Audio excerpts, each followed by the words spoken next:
Is this series over? Is this series over? Tough loss for the Houston Rockets last night. Going back to H-Town. They had their backs against the wall before, just not this team. The championship Houston Rockets. Down 3-1, everybody knows the story, come back, end up winning the title, so forth. If I had to say, is this series over? It's over, but I think the Rockets can go home and get them one. They'll win at home, and then they'll go back to Golden State, and that's when the series will be wrapped up. This team would have never had a shot without Şengün. But Şengün still struggles himself. He missed a lot of, Şengün probably could have scored 40 points last night. This team continues to miss free throws. They continue to miss layups.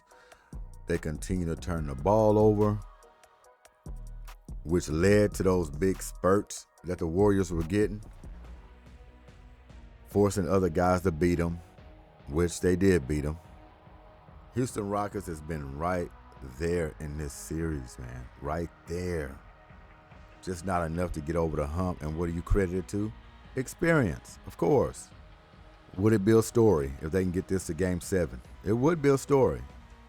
Highly unlikely. Win at home. Give your crowd a little something to leave with for the season. Get back to Golden State. Put up a good fight. And see what happens. No one will be expecting you to win that game at all. They're looking for the Warriors to wrap it up back at home. So yeah, it was a tough loss. Very tough loss last night. So let's get into Ime Udoka. We won't keep it long. We won't see what he has to say. We'll scan through it. We might listen to all of Ime Udoka's, but Steve Kerr and the rest of the players, we might scan through it a little bit on this terrible Tuesday.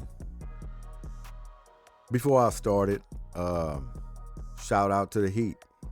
At least fighting to get into the playoffs. No one expects you to beat the Cavs. A lot has to be turned over at the end of this season. A lot of changes going to have to be made for the Miami Heat. You want to talk about a beat down. Back of the shed with the door off the hinges where everybody can see it. That's how bad the Miami Heat got beat. Tough playoffs. Enjoying it nevertheless, but it's tough. Heat are out. Rockets on the brink.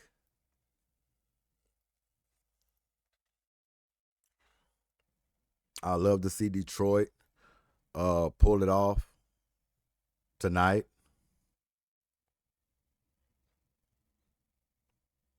Send those prayers out to Damian Lillard. Sad song by him this season. All he want to do is play.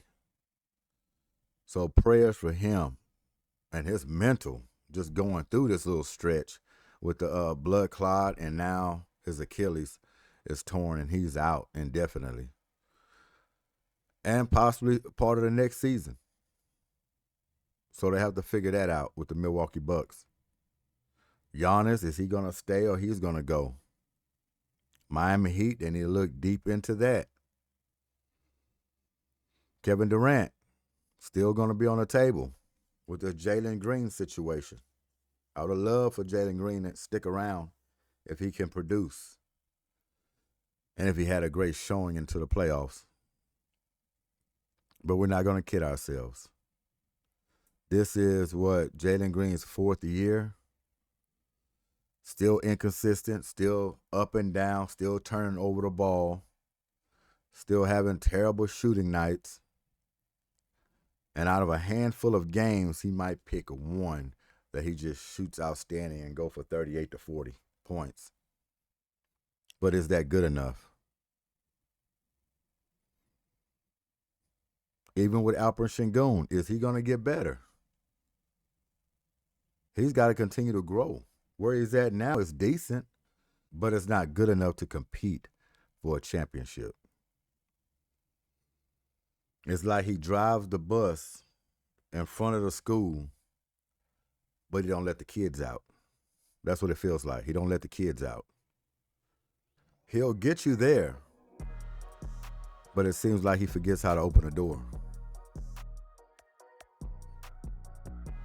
Missed shot, turnover, travel, offensive foul, what have you, man. It's just a whole bunch of things that pile up with this team going down the stretch. They just can't finish the deal against great teams.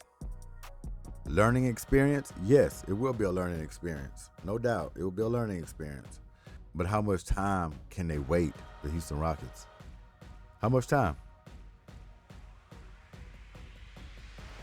Look, man, I'm going to just hope they can pull it off at home, which I believe they will. Get it back to Golden State. Throw your hands up in the air and see what happens. That's the situation they're in right now. Let's check out and see what Emi Udoka has to say. Had no answer for Alpi for a laugh. What did you think of the execution on that final play after the timeout with him missing the shot against Draymond? It was okay. I think Draymond shot the gap and kind of denied the catch. Tried to get a switch with Peyton, so we didn't get a great screen and kept the matchup, but got a decent look, but got to screen better to get Alpi open at the spot we want him at. How do you think that fared, and especially compared to the starting lineup, which seemed to have a rough start to both halves? Yeah, they were great. They kept us in the game. Obviously, the start of the third quarter, 18-1 run, and just gave everything back that we did before the halftime. And to be up 7 and go down 10 that quickly. What I have to say about this Houston Rockets defense, deciding to zone, but chase Curry all over the floor. Everybody else is zoned up besides him. Jumping the screens, bodying him up. That worked. It worked. Shadowing him, not allowing him to catch the ball or even have a clean shot. That was outstanding by Emi Udoka. Because just like the broadcast said, they're zoning. Usually zoning, especially with a shooter like Curry, you don't want to zone. They'll shoot you completely out of it. But everybody was zoned except for Stephen Curry. It was like he the only one that was manned up. With guys on the back end paying attention where he's at. If they got to jump out, they'll jump out, get back. So this defense was on target. They were completely on target. It's just unfortunate. That's why I say, man, you work so hard in this game, if you're the Houston Rockets, to beat yourself, to miss 12 free throws, not to give yourself a chance to win it. Turn over the ball in a flurry to where you turn it over like 4 or 5 times on different possessions and they run out, hitting threes, making layups.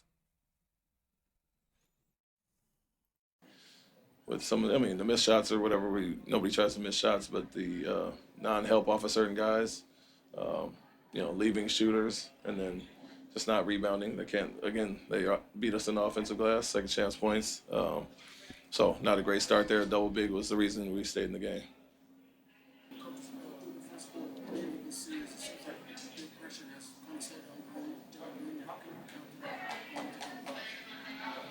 Yeah, like I said, get some separation with the screens, but you have to come off and be aggressive. And tonight was a little more free than last game.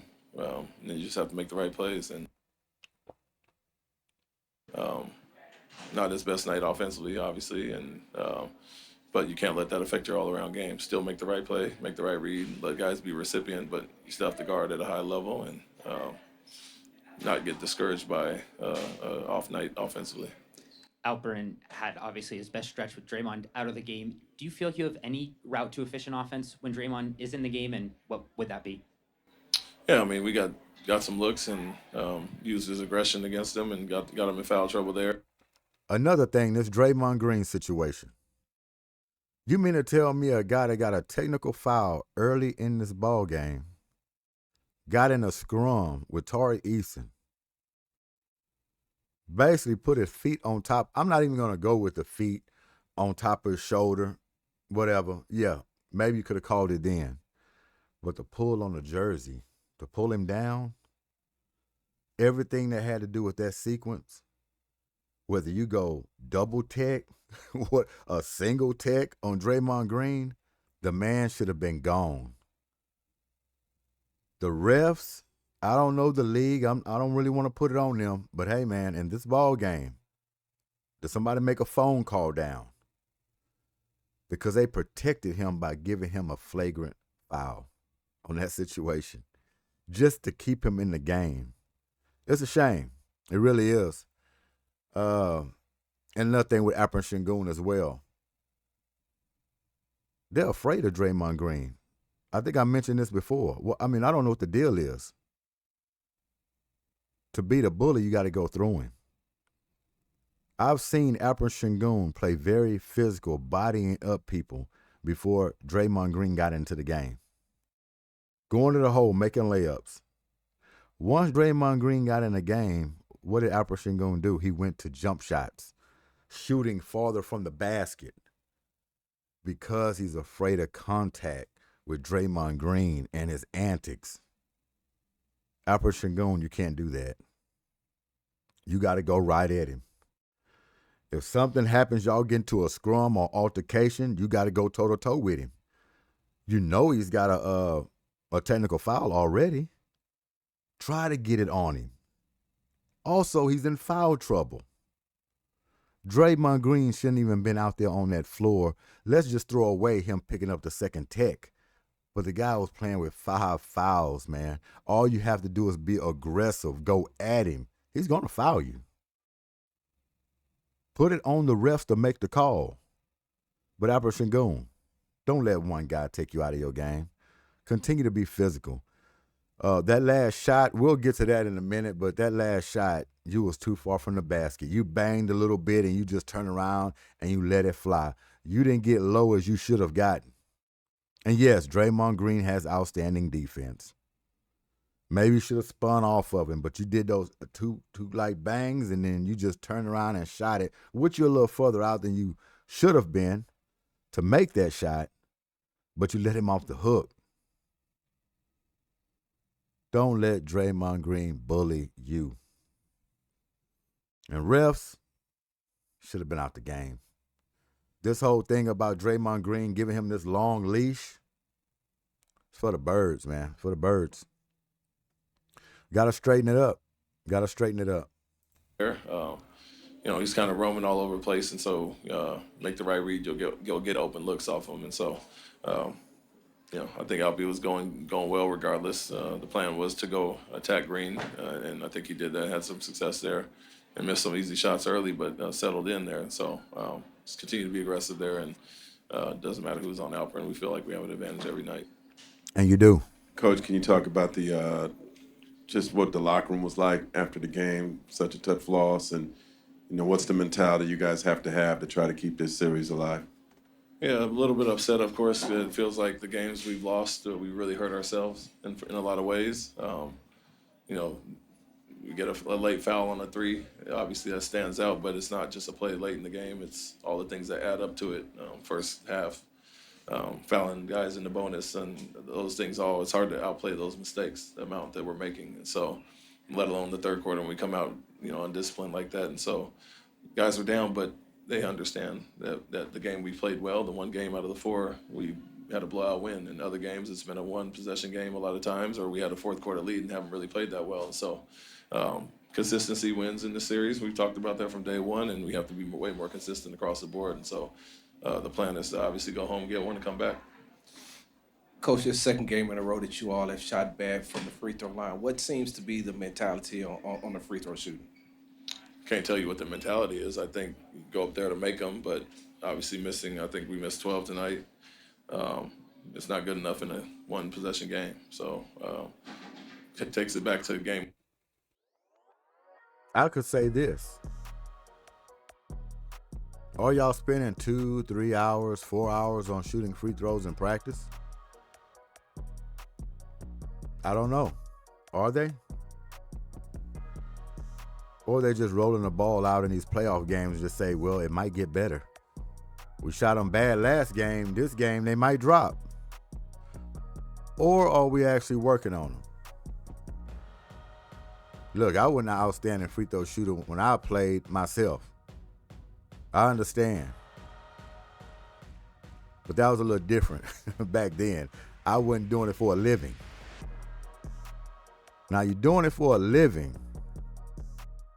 You should be working on these free throws constantly, especially if you shoot bad as a team from the stripe. I'm just saying, are we working on them?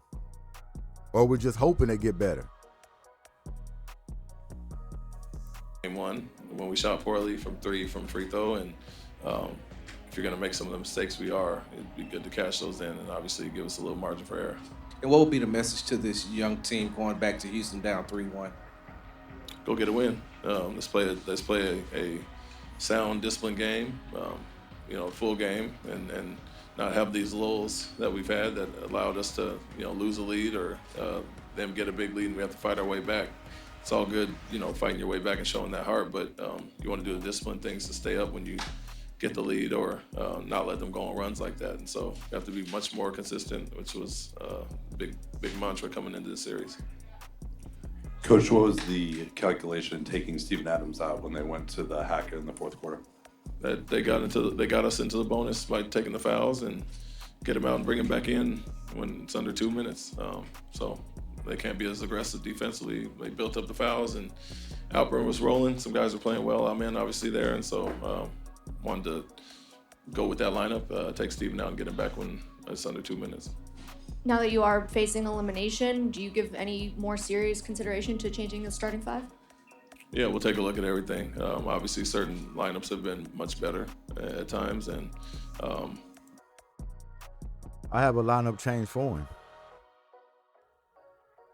Jabari Smith should be in the starting lineup right now as of this series, this playoff moment. He's been the only consistent guy to put the ball in the hole. I don't know who you're going to take out of the starting lineup, but I'm going to tell you right now, I haven't thought about that part yet, but Jabari Smith, either he needs to get more minutes or he needs to be in the starting lineup. This guy is a knockdown shooter, and he's been dropping big shots, corner threes, on top of the key, 12-footer, 15-foot turnarounds, driving pull-up action. This team is lacking scoring. Because when I was watching that game, I'm thinking to myself, you know what? It might be time for Jabari Smith to get in the starting lineup. I believe Emi Udoka's thinking the same thing. I'm just trying to think, who should he put on that bench? You know what I'm going to do? I'm putting Amen Thompson back on the bench in this series. I'm going to tell you why. Look, this no knock on Amen Thompson. He's still going to get his minutes, might even finish the fourth quarter. You need jump shooting and shot making in this series.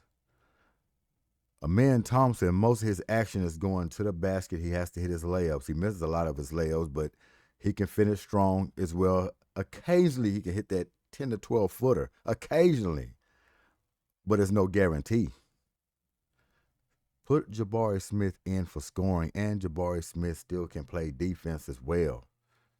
All you getting is straight defense with Amen Thompson. The only problem there, and I know what everybody's thinking, who's going to guard Curry? They're guarding Curry by committee anyway. By committee.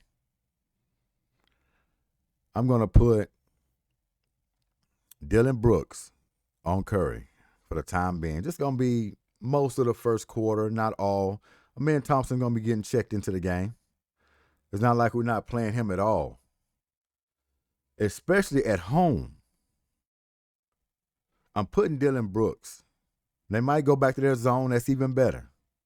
Have Dylan Brooks shadowing him, following him all around the floor with jump outs on screens, forcing the ball out of his hands. Jabari Smith on Jimmy Butler. Yeah, I'm rolling with that. But no question, Jabari Smith needs to get a lot more minutes, And I say put him in the starting lineup to give yourself a good running start and try to get up on this team. You need a 10, 12-point lead on this team and go from there. Not like when you was at home before, getting out to a big burst and then fizzle out in the end. No, hold on to it this time. But yeah, that will be one of my tweaks. Jabari Smith in a starting lineup. More scoring. You can get some rebounding out of him as well. The poor start to the third really stands out. Obviously, there's a few pieces to it. There's obviously offensive things, and the big lineup goes on, and they rebound well and all those things. But at the same time, we've been really good defensively with that starting unit. Keeping them in the low 20s for the most part and having a lead after most of these first quarters. So doing good defensively there, offensively, got some room to make up for sure. Thank you. Coach, interested to know your thoughts on Brandon Podziemski going on a tear tonight to kind Steve of keep you Kerr. guys in it, and of course Jimmy Butler waking up at the end and really solidifying some baskets that you needed. Both guys were amazing. Brandon's big time, second year player, but Let's scan through it a little plays bit. like a 10th year guy. I mean, he's out there. And that, we saw last year what he could do. And then, we fully expected him to round into form, but Jimmy's arrival was huge for him. And again, it just, everything, the pieces fell into place for BP, for Moses. They were able to play off of Jimmy. The thing with Brandon, we know he's at his best when he was second BP. And Brandon hurt him bad. Draymond, Very. I'm interested to know, like, when you went back in with those 5 fouls late in the game, He's turning into a maybe player. hit you on the floor, what was kind of going through your mind? What got you mentally there so that you could stay out there as long as you did? Just not pick up a cheap one, but I'm never going to be one of the guys that just because you got fouls, you don't defend. I feel very confident in my defensive ability to defend without fouling. And so I'm going to contest at the rim.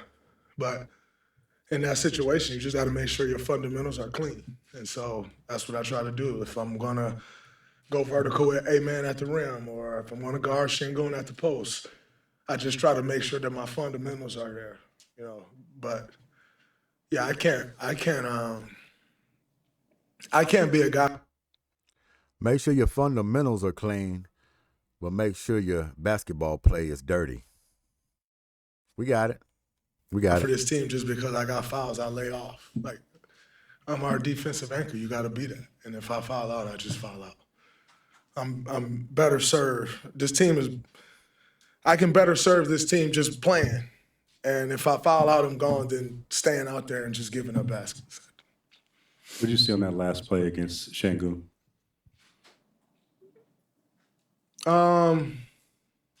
He likes the ISO right in the middle of the paint. So he started coming downhill. I gave a little ground.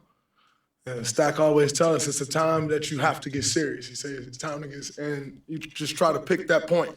I want to pick it too early, where he's facing me, and now I pick up a cheap one. So just try to find that sweet spot and where to get serious, as Stack says. And I thought I found a good spot. He took a deep jump hook. You said sometime, I think it was a couple days ago after last game, about your technicals and how you sometimes strategically use them. Yeah, I got a technical tonight, and there was guys way more aggressive than me. So, yeah, that's crazy. Well, what happened overall in that second? I will agree on this. That first tech, he didn't deserve that first tech. Maybe that's why they kept him in the game. They knew it. Why did they call it on him? I don't know. But he could have easily not got. He was trying to calm down the situation more than him going in there aggravating it. So, yeah, I can agree with that. He didn't deserve that first tech. And I think it was the second quarter, and from the technical, and then They were trying to muddy the game up, but it's fine. We kept it pushing. Draymond, I'm curious your thoughts on Podziemski, and not so much his shooting or his skills, but for a young guy, as Steve said, he's a second-year player who plays like he's a 10th-year guy. What about his makeup allows him to have a game like this on this stage? I think it's his heart. Skill is, the skill is there. That's why he was, what pick was he, the 14th pick? Not at The mountaintop. He's not happy. Want to do that. You let series. No, we just, Fred was going to slip out, so he make a lot of threes, so they were switching end of the game too, so it didn't happen. I just went one-on-one and tried to get offensive rebound, but we couldn't. We just move on.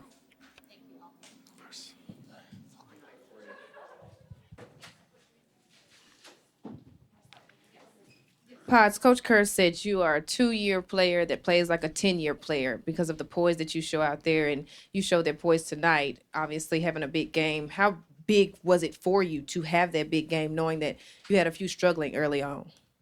I think it was big just because we won the game.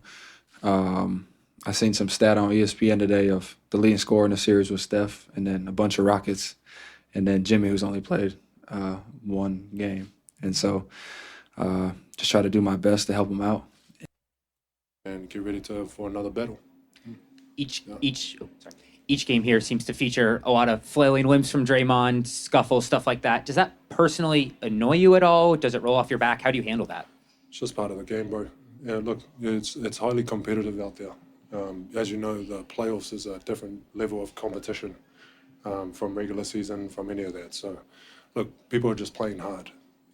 People playing really hard. When you first look at Steven Adams, you be like, man, this guy look like he'll rip your head off. It's like if you was walking towards him somewhere, and then when he opens his mouth, you be like, oh, okay, yeah, man, he's good. He's good to go. What's going on, man? You wouldn't think that kind of voice would be coming out of a massive guy like that, but hey, man, I'm telling you, he would throw you off. But indeed, kind, but he can get dirty if he needs to. Sometimes things happen. It's not ill intention. I think you're just trying to win. Do you view all of what he's doing as inside the bounds, so to speak?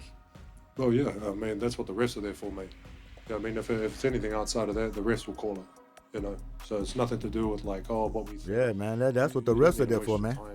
That's what they're there for, man. Any of that, we got enough to think about in the game. The referee's job Ain't is that to the make truth? sure that they stay within Like the free bounds. throw shooting.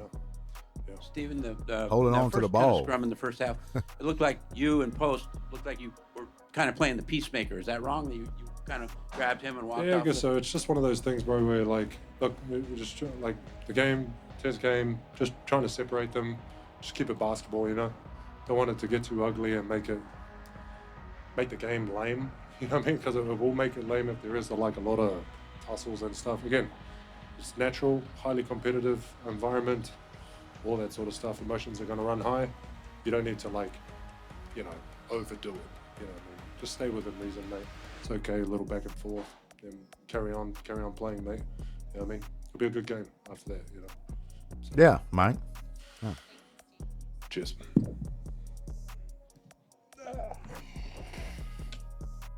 Jimmy, when Drake came in, he said that quarters 1 through 3 you couldn't move, but something clicked in the fourth quarter and you just showed up. What was it that clicked? Did the pain go away? Did you just lock in? What was it? I thought it was winning time. Doing certain things that the team needed me to do to go out there and help win. Finally, started moving a little bit better, and happy to be able to go out there and compete with my guys. Playoff Jimmy? We're not gonna do this. It's just part of the game. Now your body starts to warm up. You start to move a little bit better. Don't want to own that playoff Jimmy, huh? It's How do you sort of see how that's going for you guys to? Look at some of the pictures. I was looking at the pictures and it looked like he was trying to have fun, but you weren't going for it. No, I'm not going for that. I don't think anybody is trying to be friends with anybody on either team. That's for sure. Fun is winning. Fun is competing. And it's going to be fun whenever we get 4. How would you describe that second quarter where I think you got... Did y'all hear that? Did everybody hear that? It's going to be fun when they get 4. He didn't say if. He said when they get 4. You hear that, H-Town? Hope M.U. Doka clip that and play it in the locker room. That sound bite over and over and over and over and over again. When we get 4. Man, you're a Houston Rocket player. You listen to that and you like, okay. When you get 4. Well, one thing you won't get is game 5 coming in our building. Look, I'm not going to get into hypotheticals. I'm not going to do it. But right now, the Rockets' focus is one game at a time and trying to see if they can get to a game 7. Of course, we don't think they're going to force a game 7. That's understood. But hypothetically saying, if that was to happen, you coin this one and you bring it back up when the time is right. That kind of got me when he said that. Seeing what you guys have been through all year in the last 2 years, really, how are you feeling going into game 5, and how can you galvanize this group? I feel good, man. You listen, these games suck. We had 2 ones that could have went our way. This is the playoffs. You know, I've been swept before, and I felt like we were the better team. You lose all 4, like the margin of error is so slim it can go either way, and you learn that it comes down to possessions, and possessions are so important. It's really one possession game. Both of these games here on the road, trying to be aggressive to give us some calmness out there. But we're going home and to get one, and it's just not impossible, bro. We're going to get it, and you just got to get it one game at a time, and staying confident, keeping this group together, and going out there competing. Thank you, guys. And there it is. There it is. And Fred VanVleet showed up last night. He did. Gonna need a lot more of that in Houston. So we just got to wait and see. We got to wait and see on Wednesday. They go back to Houston. They knuckle it up. It's going to be a brawl. Going to be some more scuffles. And hope to come out on top. That's all. Get it back to San Francisco. That's all you can do. And I'm counting on them. I believe they're going to pull this one out. If I was a bet man, I would say game 5 is theirs. Now, from there, who knows? I wouldn't bet on that one, though. I wouldn't bet on game 6, but I'll bet on game 5. G.S.Q.H, Goodymo Sports Quick Hits. This is Terrible Tuesday. Y'all enjoy yourselves out there. Until next time, we out of here. Peace.